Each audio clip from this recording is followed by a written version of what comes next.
People who can turn into foxes, such as shapeshifters. Now, I've always found that subject matter quite intriguing in mythos. Today, we're going to talk about a book called The Fox Wife by Yangsze Choo. And I apologize if I'm saying that name wrong. I think that's how you say it, but I could be totally wrong. So, someone please correct me on how you pronounce that if I am saying that wrong. So this book, it follows the story of these shapeshifter fox people. There's three of them in the story, and the main character, her name is Snow, and Snow is seeking revenge for her child being killed.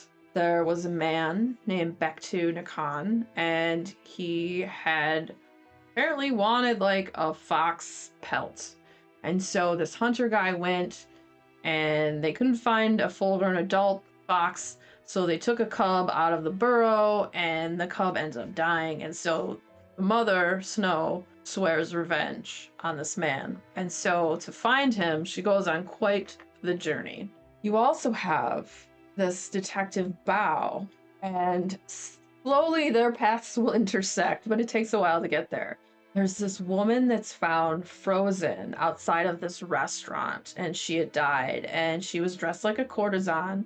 They don't know her name, but the people who own the restaurant, they ended up moving her because, they didn't want to get bad press and go out of business, but they also were worried that by moving the body, they disturbed the ghosts. And so there's a legend, or what they say, when people die unknown and unmourned, they become hungry ghosts and their spirit never rests. And they become determined to linger in the world forever. So the restaurant owner hires Bao so he can find out this courtesan's identity so that they can do a ceremony for her and so that her spirit can rest and not bring ill luck or haunt the area. Bao sets up on this journey trying to find out why this woman died. But what was strange about how she died, like, she wasn't dressed warm, it was cold out. She died with apparently a brilliant smile on her face. And what was said about that is people are like, oh, it must have been a fox.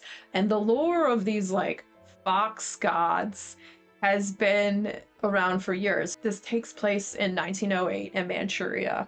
And so you have all this lore from over the years about these shapeshifter fox people who are kind of, trickster spirits. And a lot of times they focus more on the females. There'll be a story like, it was a dark and cold night. The professor was sitting at home alone by his fire. There's a knock on the door, and there's a beautiful woman appears, and her eyes gleam strangely. And he invites her in and has one of the best evenings of his life that he can barely remember. And then she disappears, and after that, he must find her. And he becomes all consumed. Like, these fox people just affect people all differently. Like, some are highly influenced, some are immune to the influence, and all sorts of stuff like that.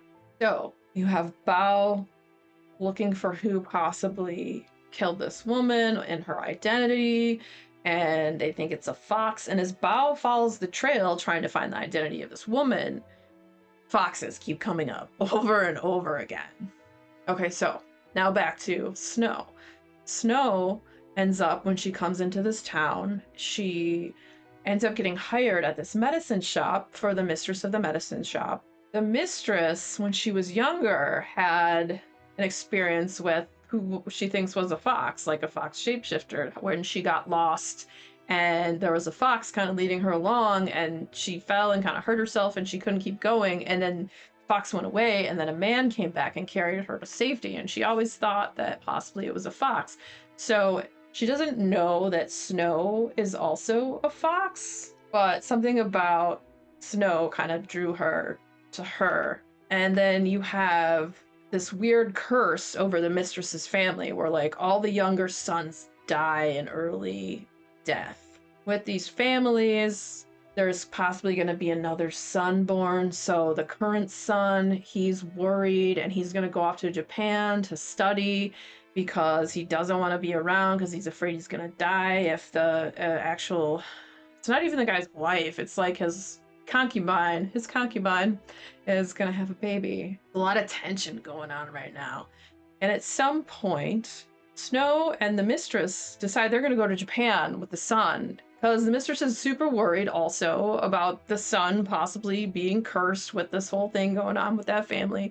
And they go to Japan, which is good because this is leading Snow on the trail of the killer. But then it turns out the son of the medicine shop, the mistress is like his grandma.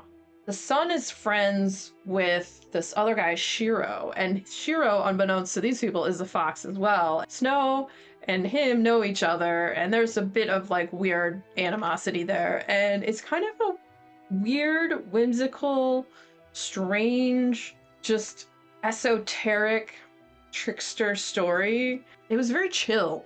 Like, some stuff I'll read and I'll have super anxiety because, you know, she's on the trail of this killer. She's trying to hunt down this man who killed her child. And then you have Bao trying to find, like, who killed this woman that died smiling that might have been a fox that eventually these people's paths are going to cross. And then there's, like, a third dimension to this about these childhood friends that knew each other and they cross paths again. There's so much going on in this story.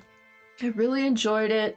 It was a nice, just, you know, get under the covers, have some hot chocolate, and enjoy your time in this book. And I liked the whimsy. I liked the whole fox shapeshifter thing. I thought that was a neat element and kind of the lore behind it.